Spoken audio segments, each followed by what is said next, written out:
Welcome to ஐஷாஸ் home art. Kitchen ஆர்கனைசிங்னாலே நீட்டாகவும் டைடியாகவும் ப்ளேஸை வச்சுக்கிறது, பேண்ட்ரி ஐட்டம்ஸை ஃபில் பண்ணி வைக்கிறது, இது மட்டும் இல்லைங்க. என்னை பொறுத்த வரைக்கும் கிச்சன் ஆர்கனைசிங் அப்படிங்கிறது நம்மளோட டெய்லி லைஃப்பில் நாம் தினமும் செய்கிற வேலைங்களை குறைக்கிற விதமாக இருக்கணும்.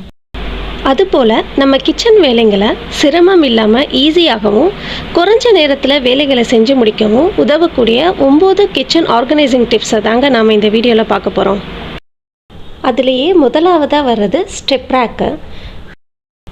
சப்போஸ் நாம் ஸ்டெப் ரேக் யூஸ் பண்ணலைன்னா நம்ம பொருட்களை எல்லாம் ரேண்டமாக தாங்க அடுக்கி வைப்போம்.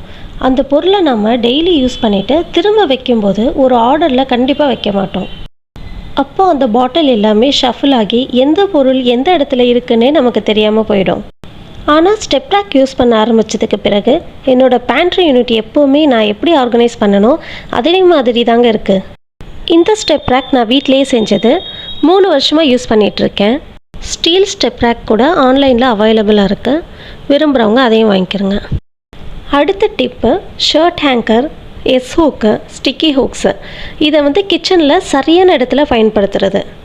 இது போல் நாம் கிச்சனோட வெர்டிக்கல் ஸ்பேஸை ஹேங்கர், ஹூக்கு செட் பண்ணி யூஸ் பண்ணுறதால நம்ம கிச்சனோட ஃப்ளோர் எப்போவுமே நீட்டாக டைடியாக கிளட்டர் ஃப்ரீயாக இருக்கும். நம்ம கிச்சன் வால்ஸோட வெர்டிக்கல் ஸ்பேஸை யூஸ் பண்ணுறதால ஒரு பெரிய பெனிஃபிட் இருக்குது. அது என்னென்னா, நம்ம வீட்டில் இருக்கிறவங்க நம்மக்கிட்ட அந்த பொருள் எங்கே இருக்குது, இந்த பொருள் எங்கே இருக்குதுன்னு கேட்க வேண்டிய அவசியம் இல்லை. நம்ம உதவி இல்லாமலே அவங்களே அந்த பொருளை ஈஸியாக ஆக்சஸ் பண்ண முடியும். பொதுவாக எல்லோரோட கிச்சன் சிங்க்குக்கு கீழேயும் கொஞ்சம் ஸ்பேஸ் இருக்கும். அந்த இடத்தையும் நம்ம தேவைக்கேற்ப ஸ்டிக்கி ஹூக் வச்சு நம்ம ஆர்கனைஸ் பண்ணிக்கிடலாம். அடுத்ததாக ஆயில் ட்ரேஸை எப்படி ஆர்கனைஸ் பண்ணலாம் அப்படின்றத பார்க்கலாம். கவுண்டர் டாப்பில் ரீஃபில் பண்ணி வைக்கக்கூடிய பாட்டில் மட்டும்தான் வச்சுருப்பேன். ஆயில் ரீஃபில் பண்ணுறதுக்கு இந்த மாதிரி பாட்டில் இப்போ நான் யூஸ் பண்ணுறது கிடையாது. இது ரொம்ப க்ளீன் பண்ணுறது ரொம்ப கஷ்டமான விஷயமா இருக்குது. தோசை, ரொட்டி செய்யும்போது அளவுக்கு அதிகமான அளவு ஆயில் யூஸ் பண்ண வேண்டியதாக இருக்குது. மற்ற ஆயில் கேன்ஸ் எல்லாத்தையுமே கிச்சன் ஸ்டோரேஜ் கபோர்ட்ஸில் தான் வச்சுருப்பேன். நான் யூஸ் பண்ணுற எல்லா ஆயில் கேன்ஸும் நேரோவாக இல்லாமல் நல்லா ப்ராடாக தான் வாங்கி வச்சுருப்பேன். அப்போ தான் நம்ம கையை உள்ளே விட்டு நல்லா வாஷ் பண்ண முடியும். அப்போ நமக்கு க்ளீன் பண்ணுறது ரொம்ப ஈஸியாக இருக்கும்.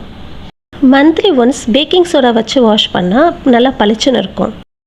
அடுத்து வர டிப் ஸ்கூல் போகிற குழந்தைங்கள வச்சுருக்கிற அம்மாங்களுக்கு ரொம்ப யூஸ் ஆகக்கூடிய டிப்பு. யூஸ்வலாக எல்லார் வீட்லேயும் தினமும் காலையில் ஸ்கூலுக்கு பசங்களை அனுப்பும்போது தான் பசங்களோட டிஃபன் பாக்ஸை, லஞ்ச் பேக்கை எங்கே வச்சோன்னு தேடுவோம். அந்த பிஸி ஹவர்ஸோட ஸ்ட்ரெஸ்ஸை கம்மி பண்ணுற விதமாக நான் எங்கள் டைனிங் ஹாலோட ஒரு கார்னரில் ஒரு 3 செக்ஷன் இருக்கிற டேபிளை செட் பண்ணியிருக்கேன். அதோட டாப் ஷெல்ஃபில் இருக்கிற ஒரு பேஸ்கெட்டில் ஸ்கூல் டிஃபன் பாக்ஸை ஆர்கனைஸ் பண்ணியிருக்கேன். அதுக்கு பக்கத்துலேயே லஞ்ச் பேக் வச்சுருப்பேன். அப்படி நம்ம ஒரு பிளேஸை செட் பண்ணி கொடுக்கறதுனால பசங்களும் அவங்க லஞ்ச் பேக்கை கரெக்டாக அந்த இடத்துல தான் வைப்பாங்க. 2வது செக்ஷனில் இருக்கிற பேஸ்கெட்டில் ஃப்ரிட்ஜ் ஸ்டோரேஜ் பாக்ஸஸை ஆர்கனைஸ் பண்ணியிருக்கேன். அடுத்த டிப்பும் ரொம்ப இன்ட்ரெஸ்டிங்கான டிப் தான். எங்கள் ஃப்ரிட்ஜுக்கும் விண்டோவுக்கும் நடுவில் ஒரு எம்டி ஸ்பேஸ் இருக்கும். அந்த இடத்தையும் நான் ரொம்ப பயனுள்ள விதமாக யூஸ் பண்ணியிருக்கேன். அந்த விண்டோவில் ஒரு எஸ்ஹூக்கை மாட்டி அதில் ஒரு காட்டன் பேக்கை தொங்க விட்டு அதில் தான் தேங்காயை ஸ்டோர் பண்ணி வச்சுருப்பேன். இப்படி நான் ஒவ்வொரு பொருளுக்கும் ஒரு இடத்த ஒதுக்கி வைக்கிறதால, எக்ஸாம்பிளுக்கு மார்க்கெட்லேருந்து தேங்காய் வாங்கிட்டு வந்தால் அந்த தேங்காய் பசங்களே எடுத்து வச்சுருவாங்க. இதனால் எல்லா வேலையும் நானே செய்ய வேண்டிய அவசியம் இருக்காது. அதே போல் அவங்க ஸ்கூல் விட்டு வந்த உடனே அவங்களே அவங்க லஞ்ச் பேக்ஸை எடுத்துகிட்டு வந்து அந்த பிளேஸில் வச்சுருவாங்க. அடுத்ததாக நம்ம பார்க்க போகிற டிப் டிஐஒய் ஐட்டம்ஸ் பற்றினது. நாம் எல்லோரும் நம்ம வீட்டில் டிஐஒய் ஐட்டம்ஸ் செஞ்சு வச்சுருப்போம். இந்த ஃப்ரூட் பவுலை நான் சிமெண்ட்டில் தான் செஞ்சேன். அதோட இந்த நைஃப் ஹோல்டர் கூட டிஐஒய் தான். இது போல் நிறைய பொருட்களை நானே செஞ்சு யூஸ் பண்ணுவேன். இப்படி நாமே டிஐஒய் செய்கிறதால நமக்கு 2 பெனிஃபிட் இருக்குது. அதில் ஒன்று, டிஐஒய் செய்கிறதால நாம் நம்மளோட பழைய பொருட்களை ரீசைக்கிள் பண்ணலாம். 2வதாக டிஐஒய் ப்ராஜெக்ட்ஸில் நாம் ஈடுபடும்போது நம்மளோட கலைத்திறன் வளரும். எக்ஸாம்பிளுக்கு நான் என்னோடய வீட்டுக்கு தேவைப்படுற பொருள் ஏதாவது இருந்தால் அதை கடையில் வாங்காமல் நானே செய்ய முடியுமான்னு ட்ரை பண்ணி பார்ப்பேன். அதே போல் பல முக்கியமான பொருட்களை நானே செஞ்சுருக்கேன். இது ஒரு ஸ்டீல் கேனு. அதோட மேல் பகுதி ரொம்ப துரு பிடிக்க ஆரம்பிச்சிருச்சு. அந்த டின்னை பெயிண்ட் பண்ணி அழகாக மாற்றி யூஸ் பண்ணிகிட்ருக்கேன். அதே போல் பிக்கிள் பாட்டில்ஸு, ஜாம் பாட்டில்ஸு இதுங்களோட மூடியை கூட பெயிண்ட் பண்ணி யூஸ் பண்ணுவேன். நான் ஏன் டிஐஒய் ப்ராஜெக்ட்ஸுக்கு இவ்வளோ முக்கியத்துவம் கொடுக்குறேன்னா, கொஞ்ச நாள் முன்னாடி தான் நான் வந்து ஹோம் சென்டரில் 6 பேக்கு கிளாஸ் ஜார்ஸ் வாங்கினேன். அந்த ஜார்ஸோட ஒரு மூடியை வந்து என் பசங்க உடைச்சிட்டாங்க. பொதுவாக மூடி உடைஞ்சிச்சுன்னா அந்த ஜார்ஸை வந்து நம்ம திரும்ப யூஸ் பண்ண முடியாது.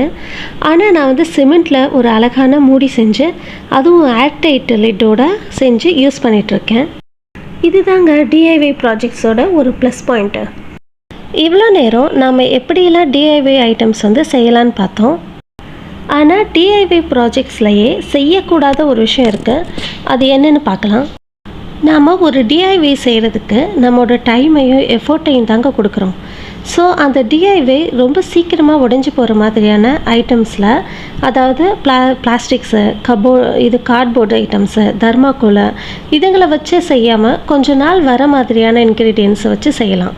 எக்ஸாம்பிள் வந்து சிமெண்ட்டு, ஸ்டீல், அயனு இந்த மாதிரி பொருட்களை நம்ம யூஸ் பண்ணலாம். அடுத்ததாக நம்ம பார்க்க போகிறது 1 in and 1 out organising rule. இது ஒரு மினிமலிசம் பற்றின ரூல். இது அதிகமான பொருட்களை நாம் வச்சுருக்கும்போது ஆட்டோமேட்டிக்காக அது வந்து கிளட்டர் ஃபீலை வந்து நமக்கு கொடுக்க ஆரம்பிச்சிடும். ஒரு பொருளை நாம் வாங்கணும்னு நினச்சா அதுக்கு முன்னாடி நாம் பயன்படுத்தின ஒரு பொருளை வந்து நம்ம வந்து டீக்ளட்டர் பண்ணிடணும். எக்ஸாம்பிளுக்கு இப்போ நான் வந்து ஒரு கடாய் வாங்குறதா இருந்தால், என்கிட்ட முதல்ல இருந்த கடாய் உடைஞ்சிருந்தாலோ இல்லை ஸ்க்ராட்ச் ஆனாலோ அதை வந்து டீக்ளட்டர் பண்ணிட்டு தான் வந்து புதுசு வாங்குவேன். இப்படி பண்ணுறதால நம்மக்கிட்ட இருக்கிற திங்ஸோட எண்ணிக்கையும் அதே அளவில் தான் மெயின்டைன் ஆகும். ஆனால் நாம் நம்மக்கிட்ட போதுமான அளவு பொருட்களை வச்சுருப்போம். ஆனால் நாம் எப்போயாவது ஒரு கடைக்கு போனால் அங்கே வந்து ஆஃபரில் ஏதாவது பொருளை பார்த்துட்டு அதை வாங்குவோம். அப்படி வாங்குறதால நம்ம வீட்டில் நமக்கே தெரியாமல் நிறைய பொருள் சேர ஆரம்பிச்சிடும். அதுவே பின்னாடி கிளட்டராக மாற ஆரம்பிச்சிடும். இதனாலேயே நம்ம பொருளுக்காக எக்ஸ்ட்ரா ஸ்டோரேஜ் ஸ்பேஸ் வந்து ரெடி பண்ண ஆரம்பிச்சிடுவோம். அது மட்டும் இல்லாமல் அடிக்கடி அந்த பொருள்களை வந்து க்ளீன் பண்ண வேண்டியது வரும்.